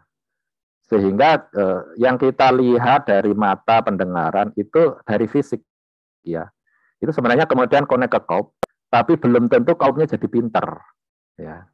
Ilmu itu tetap dari Allah ya. Allah itu nanti memberikan ilmu itu melalui qalb ini ya. Nah, di sini kata-katanya adalah barang siapa beriman pada Allah, ini kan syarat ya. Niscaya Allah akan memberikan petunjuk ke dalam qalbnya. Jadi apa di sini ya? Oh, ini nih ya. Ke dalam qalbahu ya, yaitu qalbahu ya. Nah, ini sebenarnya ceritanya tentang tidak ada suatu musibah menimpa seseorang kecuali dengan izin Allah, dan barang siapa beriman, niscaya Allah akan beri petunjuk pada hatinya. Nah, Nah, ini petunjuk untuk menyelesaikan musibah itu atau mengambil ma'rifat ya makna dari adanya musibah gitu ya. Sehingga adanya musibah itu kalau bagi seorang mukmin itu jalan amal itu tetap ya. Karena Allah ngasih petunjuk di hatinya. Tapi kalau yang tidak dikasih petunjuk di hatinya itu ngersulo gitu ya. Ngersulo. Jadi itu fungsi dari qaul. Jadi qaul itu adalah tempat Allah itu memberikan ilmu, berkomunikasi langsung dengan manusia. Ya. Allah itu sebenarnya berkomunikasi, menjawab doa dan segala macam itu lewat qaul ya. Nah, tapi kebanyakan qaul itu dia gelap, ya, sehingga dia itu tidak menjadi cerdas gitu. Nah, itu yang kalau di Al-Hajj 46 itu adalah mengapa mereka mempunyai telinga, mata, tapi nggak bisa mendengar malah buta ya. Sesungguhnya yang buta itu adalah qalb yang ada di dalam dada. Itu kan ya. Walakin ta'mal qulubul lati fi sudur. Jadi ini sesungguhnya qalbnya yang membuat buta itu adalah qalb ya. Qalbnya itu ketika sudah diberi otak, mata, sudah diberi informasi, qalbnya itu tidak menjadi pintar gitu. Ya mungkin karena jiwanya nggak bangun gitu, sehingga qalbnya itu ya bodoh. Dari kecil sampai sekarang qalbnya itu ya qalb anak kecil yang nggak pinter gitu ya. Ya akhirnya tidak mendapatkan hikmah yang oleh Allah dimasukkan ke qalb itu ya. Nah, jadi kalau kita gambarkan lagi tadi ada jasad kita di dalam cahaya, ini dalam dunia ya. Kemudian di dalam jasad itu ada jiwa, walau alam jiwa itu lebih besar atau lebih kecil dibanding qalb. Tapi qalb itu semacam wadahnya, tempat nanti juga berhubungan dengan jiwa ya. Nah kemudian ruh itu ditaruh di situ yang menghidupkan itu ya. Nah kalau dia itu masih yang standar ya, masih bayi anak kecil itu dia berpendar saja. Kalau dia itu tumbuh banyak dosanya, itu makin gelap gitu ya. Tapi kalau dia itu mensucikan diri dan kemudian Allah ridho, Allah itu menyalakan pelitanya di sini. Itu yang sebagian ulama mengatakan, nah, itulah orang-orang yang kaumnya itu mendapatkan ruhul quds itu. Jadi menyala. Nah, pada saat sudah menyala ini beda dia ya. Nah, dialah yang layak menjadi khalifah itu ya, karena bumi itu diwariskan bagi mereka yang mukmin yang menjadi khalifah ya. Nah, siapakah orang-orang yang qalbnya itu menyala itu? Nah, itu kalau kita rujuk ini Al-Fatihah ya, orang yang telah diberi nikmat ya. Orang yang telah diberi nikmat. Siapakah orang yang diberi nikmat itu? Itu ada di surat An-Nisa 69. Barang siapa yang mentaati Allah dan Rasul-Nya, mereka itu akan bersama dengan orang-orang yang dianugerahi nikmat ya. Yaitu urutannya ya, paling tinggi itu para nabi. Itu kaumnya yang nyala itu ya. Kemudian para siddiqin, yaitu yang membenarkan itu Pak siddiqin. Kemudian yang mati syahid dan orang-orang yang soleh. Ini tingkatan ya. Jadi nabi sudah jelas orang soleh ya. Nah, orang soleh belum tentu nabi, gitulah ya. Jadi ini kira-kira seperti itu. Jadi target kita itu seminimal mungkin itu menjadi orang-orang soleh. Ya. Syukur-syukur naik kemudian menjadi syahid, orang yang menyaksikan. Naik level lagi menjadi siddiqin. Dan para siddiqin ini atau orang-orang ini yang nanti di surga itu bersama nabi. Jadi itu couplingnya, istilahnya coupling paling istimewa itu karena bersama Nabi. Nah, kebanyakan orang ya coupling pinggir gitu ya, temu Nabi aja enggak. Gitu. Nah itu ada levelnya itu. Dan itu adalah karena orang-orang ini bertaubat, mensucikan diri, kemudian beramal soleh sehingga qalbnya itu menyala. Ya. Nah diumpamakan qalb yang menyala itu seperti cahaya di atas cahaya. Ini saya agak cepat saja. Allah memberi cahaya pada langit bumi, perumpamaan cahaya Allah itu seperti lubang yang tak tembus. Ini zaman dulu itu ada pelita ditaruh di ceruk dinding gitu ya. Nah, kemudian di situ ada kaca yang akan bersinar dari kacanya itu sendiri karena ada minyak zaitunnya, dan kemudian di dalamnya itu sendiri kemudian diberi api, istilahnya seperti itu ya. Nah, kenapa perumpamaan seperti itu menarik bagi masyarakat saat itu? Karena zaitun itu kalau malam itu berpendar, ya. Minyak zaitun itu berpendar. Nah, ini kira-kira seperti ini gambarannya. Kita punya jasa, di dalam diri kita itu ada qalb, ya. Kemudian kita berusaha, Allah itu ridho dan menyalakan ini nih, menyalakan misbah di dalamnya ini, ya. Jadi itu yang kita inginkan. Nah, ini yang tadi diceritakan kenapa dikabarkan ada minyak itu, ya. Karena minyak itu dia membuat menyala, ya. Jadi ternyata di dalam gelap pun itu mineral itu menyala, ya. Nah, minyak zaitun itu menyala, ya. Ada berpendar begitu. Nah, jadi kalau normalnya manusia itu yang suci, ya, itu berpendar qalbnya itu. Nah, kalau dia naik level bersinar nanti itu. Kalau dia turun level gelap karena dipenuhi dengan dosa. Jadi ada kerak dosanya itu di kaca qalbnya itu, lah kira-kira seperti itu, ya. Dan Allah mengetahui apa yang ada di qalb kamu sekalian. Dan kalau dalam hadis itu qalb inilah yang menjadikan kita baik atau buruk, ya. Ini perumpamaan, ya, seperti sekerat daging, ya. Tapi kan kita tahu jasad tadi itu, ya, di mana qalb itu kita tidak tahu, ya. Karena perumpamannya apakah itu jantung, ya bukan. Kemudian sama dengan dada itu ada istilah soder, ya. Soder itu bisa sangat luas, ya, seluas lautan istilahnya, ya. Itu kan bukan dada yang fisik ini, ya. Nah, nanti qalb itu ada 4 macam: yang bersih, yang hitam dan terbalik, ya, yang terbungkus dan terikat dengan bungkusnya. Jadi apanya itu lengket ini dosanya itu, ya. Dan kemudian ada yang tercampur di dalamnya, ada iman dan kemunafikan itu, ya. Nah, kita berusaha membersihkan qalb itu agar bersinar itu, ya. Nah, jadi qalb itu nanti ada yang qalbun salim, yang selamat, qalbun yang berpenyakit, ya. Nah, itu orang-orang munafik itu. Dan ada yang mati bahkan, ya. Mati qalbnya itu, ya. Ya, ini kita berusaha supaya kita qalbnya bisa yang hidup, ya, yang sehat, ya. Nah, sehingga kalau diumpamakan banyak di Quran maupun di hadis itu, sebenarnya kita itu ingin menghidupkan cahaya di dalam jiwa kita itu. Kata Rasulullah, ketika cahaya telah masuk di dalam hati, maka hati itu akan menjadi luas dan lapang. Itu ketika Allah itu memberikan cahayanya, ya. Kalau level paling tinggi tadi Ruhul Quds, ya. Para sahabat bertanya, apa tandanya, ya Rasulullah? Ya, tandanya ini. Pertama adalah kecenderungan untuk memikirkan negeri akhirat, ya. Ya, karena jiwanya udah bangun. Kemudian menjauh dari negeri ketertipuan. Bukan berarti kemudian kita zuhud, kemudian enggak berikhtiar. Kita harus menggunakan dunia itu sebagai jalan amal soleh, ya. Jadilah kaya supaya kamu bisa banyak berwakaf, gitu kan, ya. Dan kemudian bersiap-siap menjemput kematian sebelum datang kematian itu. Itu adalah ciri-ciri qalb yang nyala.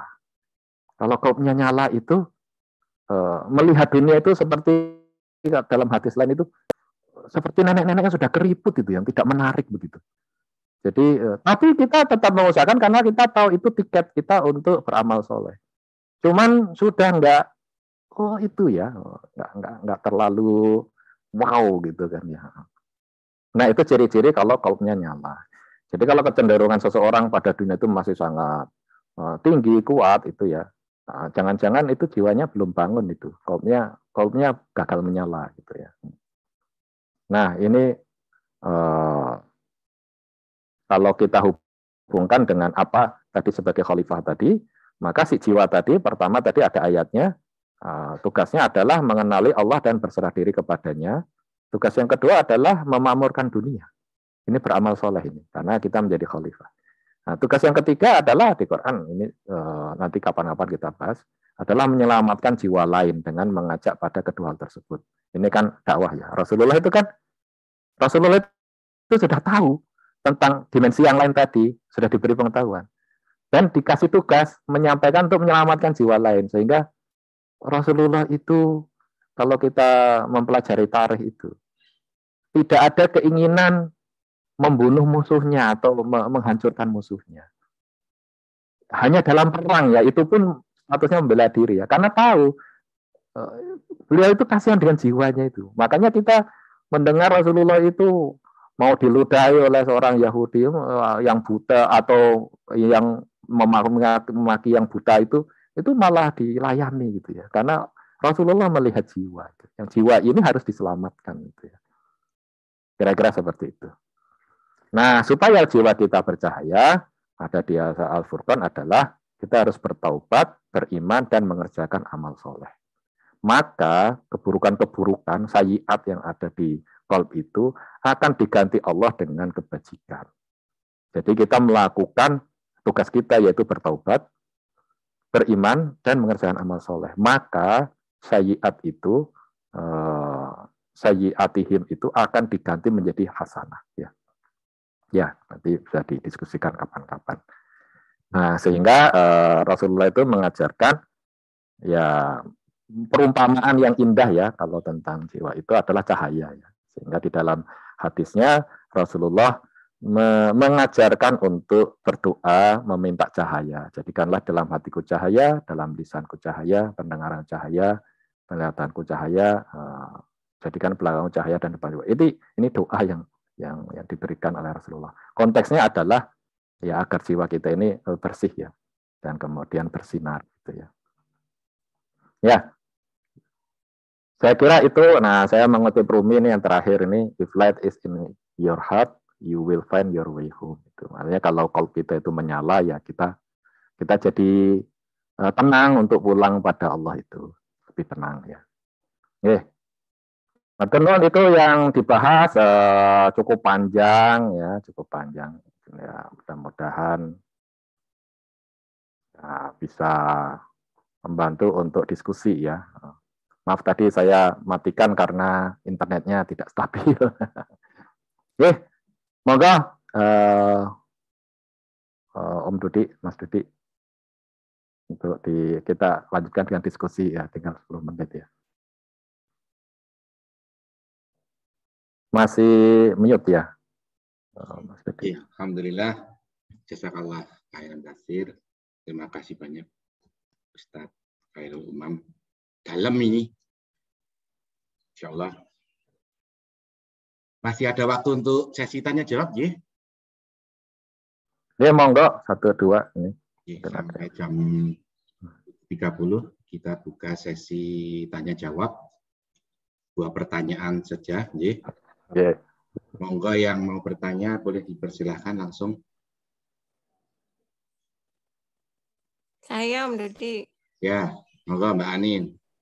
Assalamualaikum, Pak Ustadz. Pada yang besok, itu tadi kan urut-urutannya ada jasad, ada jiwa, ada roh, ada qalb. Itu pada saat kita dilahirkan, pada saat kita ada di perutnya ibu. Itu apa aja sih urutannya? Mana dulu yang ada, kemudian pada saat kita meninggal, mati, itu mana dulu yang diambil gitu loh. Benar ya. Jadi kita ini sebenarnya jiwanya itu sudah diciptakan, itu yang tadi alam azali tadi itu ya. Nah, kemudian Allah itu menciptakan jasad kita dan kemudian memasukkan ke jasad itu ya tergantung kehendak Allah itu. Jadi kita lahirnya itu dari orang tua yang mana, kapan, itu Allah itu. Tapi jiwa-jiwanya itu sudah ada. Nah, kemudian di rahim itu Allah membentukkan jasadnya. Lalu katanya sih pada bulan keempat ya, Allah itu tiupkan ruhnya, jadi mulai hidup. Dan setelah itu mulai hidup, baru Allah masukkan si jiwa ke situ, gitu ya. Jadi 3 unsur itu kan, jadi sebenarnya kita sudah ada di alam azali itu, sekarang juga semua sudah ada. Kemudian ketika di rahim itu Allah menciptakan jasadnya dan kemudian meniupkan ruhnya pada waktu tertentu gitu ya, tiba-tiba jantungnya itu berdetak gitu. Itu kan aneh ya. Sebelumnya itu si zigot itu terus berkembang gitu kan, jadi seperti kayak lintah itu, terus kemudian seperti kayak kayak ikan itu terus sampai jadi kayak bayi, terus tiba-tiba itu pada suatu saat jantungnya itu berdegup itu. Itu Masya Allah itu luar biasa ya, karena jantung itu selnya itu selalu hidup, selnya tidak mati ya. Tapi bukan karena jantungnya itu, lalu Allah tiupkan ruh itu, nah dan kemudian jiwa kita dimasukkan situ. Lalu kita lahir ya, lalu ada yang meninggal dan segala macam. Ketika kita meninggal itu, malaikat Israel itu mengambil ruhnya, mengembalikannya pada Allah. Pada saat itu mati si jasad kita, tapi si jiwa kita ini hidup ya, mungkin ada ruh yang lain ya istilahnya ya kan, wallahu alam kita tidak tahu ya. Nah jiwa kita itu hidup, jasadnya mati. Nah jiwa kita yang hidup itu oleh Allah dipindahkan ke alam barzah itu, yang perantara itu. Jadi seperti itu. Nanti Allah ciptakan lagi jasadnya, tapi bentuknya bisa beda tergantung amalannya. Sehingga kalau di Quran itu dikatakan bangun kaget, ada yang kenapa aku sekarang buta, gitu. Ada yang bentuknya macam-macam gitu kan ya. Nah itu sudah bukan seperti kita. Jeng Anin nanti nggak seperti Jeng Anin gitu. Saya juga nggak seperti ini gitu. Ya tinggal Allah menciptakan jasadnya kayak apa kita Allah alam nggak tahu. Kabarnya sih terpengaruh oleh amal solehnya. Ya kalau amal solehnya buruk ya kita diberi jasad baru yang nggak sempurna gitu ya. Tapi bedakan ya, bukan berarti mereka yang lahir cacat itu karena amal solehnya. Oh beda. Kita belum punya amal soleh ketika dia alam azali dan alam rahim itu belum ada. Itu adalah takdir di mana itu jalan tiket amal masing-masing. Ada yang buta gitu ya. Itu Allah memberi takaran yang cocok buat dia untuk beramalnya dia. Nah, nanti Allah bisa ridho dengan cara dia beramal itu, ya dia selamat gitu ya. Mudah-mudahan kebayang ya Jamin ya. Iya, kebayang. Ya. Mas. Tapi kita ini yang jiwa ya. Jadi wajah seorang Khairul ini jasad saja ini. Iya. Jiwanya nggak kayak gitu bentuknya. Kita tidak tahu jiwa kita bentuknya kayak apa, besar kecil. Cuma dikabarkan bahwa jiwa yang bersih itu kolbnya bercahaya. Jadi itu. Membedakan kopnya itu ya. Ya, kalau kolb itu dia perangkat. Kolb itu perangkat, jadi tempat ruh itu ditaruh, tempat jiwa itu ditaruh, bahkan tempat pengetahuan jiwa itu dibentuk.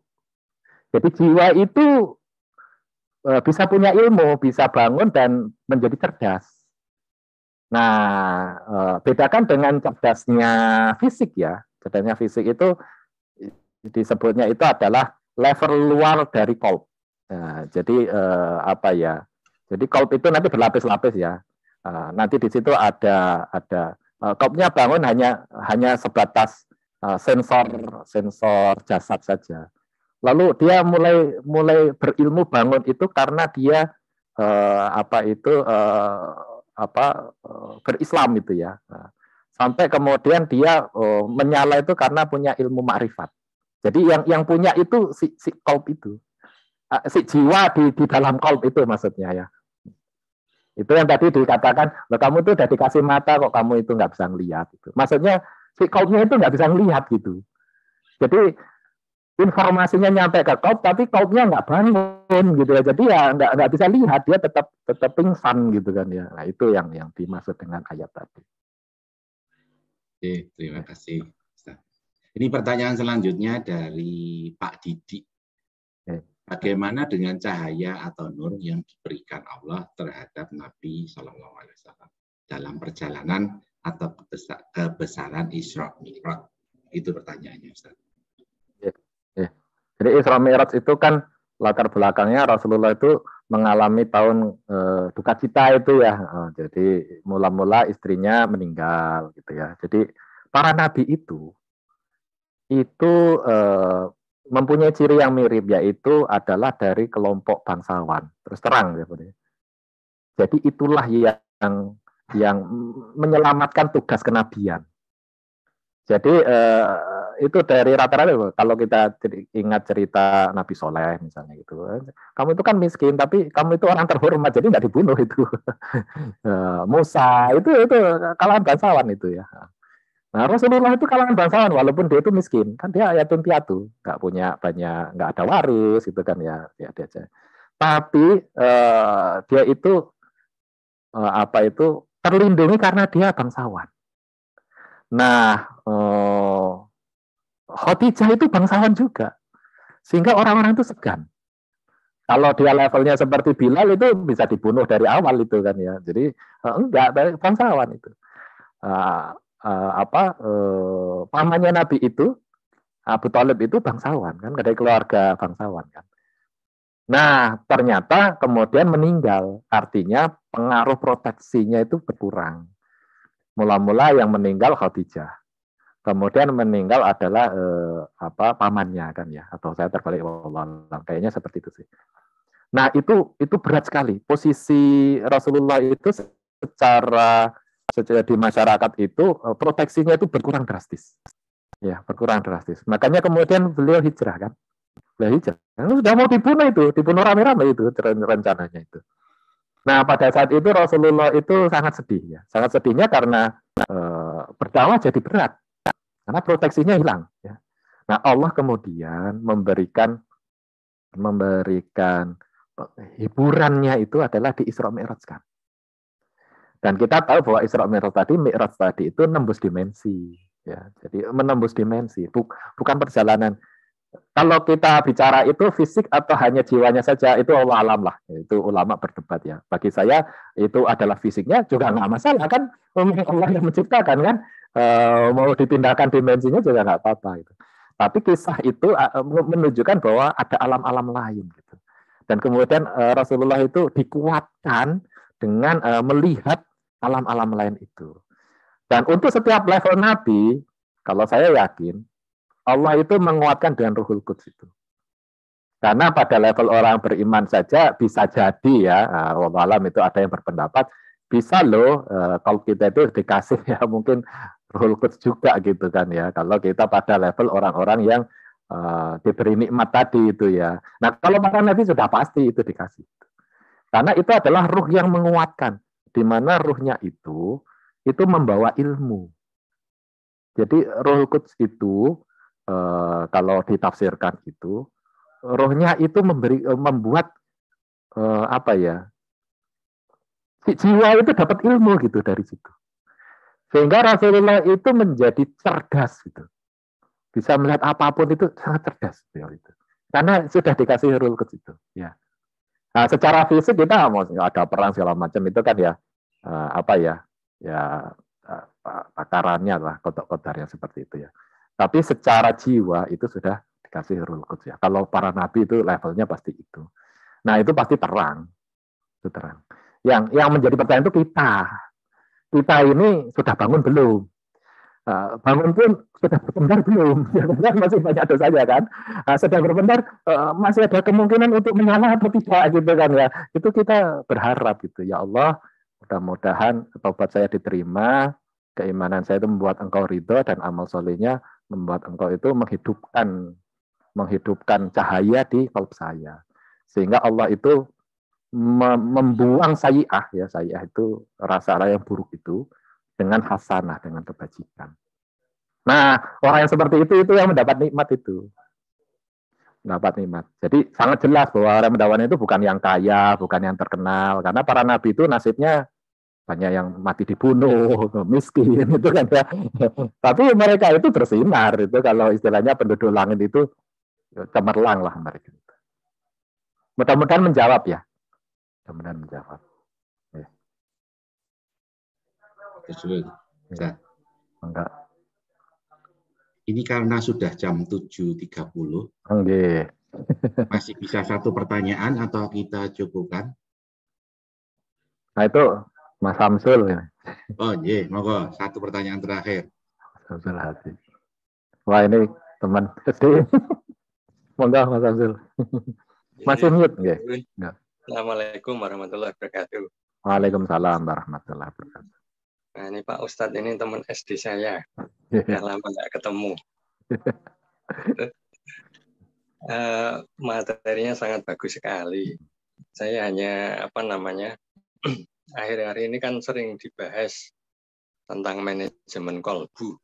Nah, mungkin bisa menerangkan sedikit manajemen kolbu untuk bekal kita. Iya, matur nuwun Pak Ustadz. Nggih, matur nuwun nggih, Mas Samsul nggih. Jadi kalau istilah manajemen itu sebenarnya ya istilah modern lah ya. Kalau kita merujuk pada Quran tadi sebenarnya adalah kita ingin menjadi orang-orang yang diberi nikmat. Dan untuk bisa diberi nikmat itu, kamu harus tobat, beriman, dan beramal soleh. Jadi manajemen kalbu itu adalah kalau menurut pemahaman saya, ya mengurusi 3 hal itu. Mengurusi kalbu kita ini agar terus bertobat gitu kan ya. Hati kita ini ingin terus bertobat. Kemudian menguatkan iman kita itu dengan cara beriman yang benar begitu kan ya. Dan kemudian banyak beramal soleh. Jadi manajemen kalbu itu bukan yang tafsirannya kayak psikologi itu loh. Misalnya cuma sabar, kemudian apa itu memaafkan. Bukan. Itu terlalu apa ya? Terlalu sederhana. Manajemen kalbu itu yang paling utama nomor 1 bertaubat. Bertaubat ya. Karena sebenarnya bertaubatlah pintu untuk jiwa tadi itu hidup hatinya sehingga dia naik level menjadi nafsul mutmainnah. Jadi ada 3 hal kalau di dalam ayat Quran tadi itu, kamu harus tobat, kamu beriman dan beramal soleh. Maka hatimu itu yang penuh sayyi'ah itu akan diganti dengan kebajikan. Jadi bagaimana kita itu belajar terus bertobat atau apa ya mengingat untuk bertobat. Kemudian menguatkan iman, beriman yang benar gitu ya. Dan kemudian beramal soleh. Nah, disitulah kemudian ada tantangan. Tadi itu tantangannya adalah syahwat dan hawa nafsu tadi kan ada untuk kebaikan tapi bisa menggelincirkan kan. Contoh yang paling sulit ya. Yang paling sulit itu di dalam manajemen kalbu menurut saya itu adalah terhindar dari kesombongan. Terhindar dari kesombongan itu sulit sekali. Apakah itu dalam bentuk sombong ujub, riya gitu ya, atau meremehkan orang lain. Itu paling berat itu. Karena setiap kali, termasuk ustadz-ustadz ya, itu kan diberi peluang kenikmatan tiket ya, jadi terkenal, jadi ini dianggap baik. Itu kan di titik lain setan itu membisikkan ya. Nah, termasuk ke saya misalnya saat ini dibisikkan ini, ya harus sadar itu, jangan sampai tergelincir terus jadi sombong ujub itu. Kita itu nothing gitu. Ya harus seperti Rasulullah itu menyampaikan ya menyampaikan saja. Menyampaikan saja. Dialah Allah yang kemudian ridho dengan amalan itu. Gitu. Jadi contoh ini ya, kalau kita Rasulullah itu kan tidak ingin dipuji atau tidak ingin diberi kemuliaan karena berdakwah. Nah, yang sering kan malah dicemooh dan segala macam. Karena beliau sudah membebaskan itu. Beliau menyampaikan saja dengan kecintaannya bahwa setiap jiwa ini harus diselamatkan begitu kan ya. Tidak ada keinginan untuk menjadi populer segala macam, enggak itu. Nah, itulah manajemen kalbu kalau bagi saya ya. Bertaubat, beriman dan beramal soleh. Itu berat ya, karena hawa nafsu itu di tepi-tepi tergelincir, selalu di tepi-tepi tergelincir. Ya, mudah-mudahan menjawab Mas Samsul, atau juga baru belajar lah itu. Jadi itu yang paling sulit. Manage kalbu itu adalah ya. Kalau yang paling gampang untuk masyarakat umum itu adalah 3 kan, sabar, syukur dan sholat ya. Itu sebenarnya manajemen kalbu.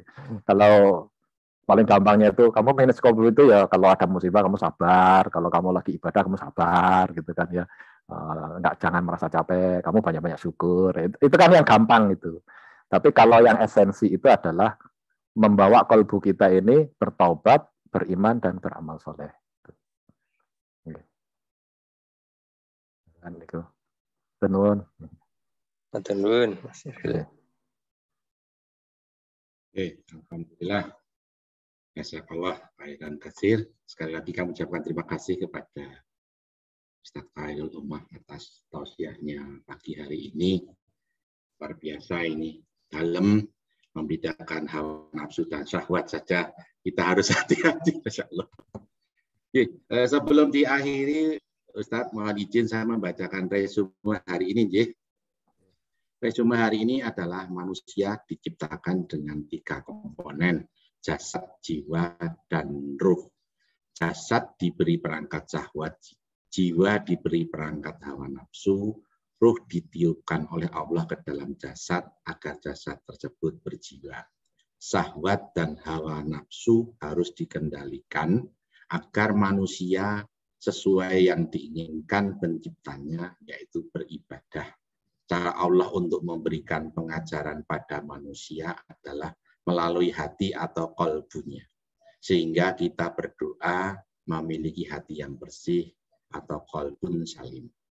Memahami Isra Mi'raj itu dengan berbagai perspektif dan tidak menggunakan logika. Wallahu a'lam bishawab. Sekali lagi. Ayo niku, tuan. Matur suwun, Ustaz.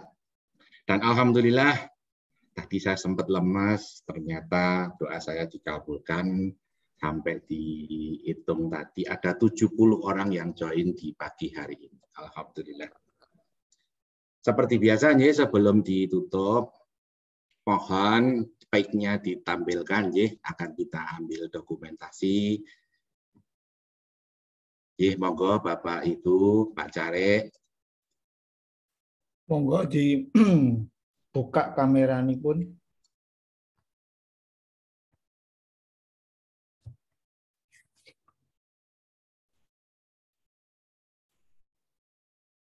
Nggih. 1, 2, 3. Slide berikutnya 1, 2, 3. Slide berikutnya 1, 2, 3. Sampun Sampun, ya alhamdulillah. Sekali lagi kami ucapkan terima kasih kepada Bapak Ibu semua yang sudah berkenan untuk bisa join di Sabtu pagi hari ini. Insya Allah kita akan bertemu lagi di Sabtu depan bersama dengan Ustadz Haji Rafiq Abdul Yusa. Temanya seperti yang kemarin saya upload di grup, yaitu kalau tidak salah tanda-tanda doa kita diterima.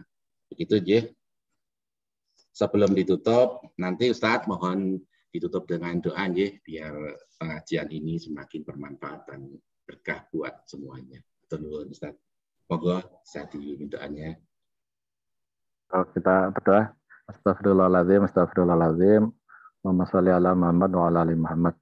Allahumma fir lil muslimina wal muslimat wal mu'minina wal mu'minat al ahya'i minhum wal amwat innaka sami'un qaribun mujibud da'wat wa yaqdiyal hajat. Rabbana la tuzigh qulubana ba'da idh hadaitana wa hab lana min ladunka rahmah wa hab lana min amrina rasyada. Rabbana hab lana min azwajina wa dzurriyyatina qurrata a'yun waj'alna lil muttaqina imama. Rabbana atina fid dunya hasanah wa fil akhirati hasanah wa qina adzabannar. Subhana rabbika rabbil izzati amma yasifun wa salamun alal mursalin walhamdulillahi rabbil alamin. Mari kita tutup dengan doa akhir majelis. Subhanakallahumma wa bihamdika asyhadu an la ilaha illa anta astaghfiruka wa atubu ilaik. Nuwun, saya Muhammad Dudi beserta Iko Putranto, Winengku, dan tim mengucapkan terima kasih yang sebesar-besarnya kepada Bapak Ibu. Semoga diberi kesehatan, diberikan umur panjang, sampai bertemu lagi di Sabtu depan. Matur nuwun, assalamualaikum warahmatullahi wabarakatuh. Waalaikumsalam. Waalaikumsalam warahmatullahi wabarakatuh. Nuwun. Matur nuwun. Om Darul, matur nuwun. Ada Mas Darul. Matur nuwun. Om Darul, matur nuwun. Jeng Ani. Assalamualaikum. Waalaikumsalam warahmatullahi wabarakatuh.